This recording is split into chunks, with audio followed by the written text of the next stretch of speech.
For me, it's so pretty. Like us. Siya gumawa niya? Sige. Ginawa niya for me.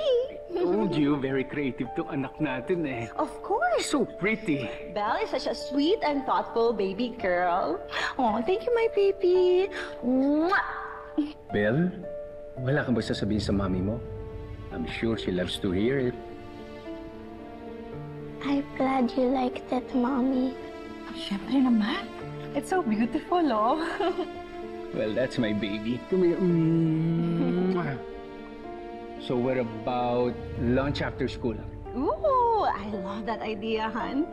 Let's celebrate our little artist. So paano? Ikaw na mag-atid sa kanya? Ako lahat? Oo naman, ako na. Okay, bye-bye. Okay. Bye, hon. Ingat ka. Bye-bye, little girl. Bye-bye. Bye, hon. Bye. Let's go. Bilisan mo, ha?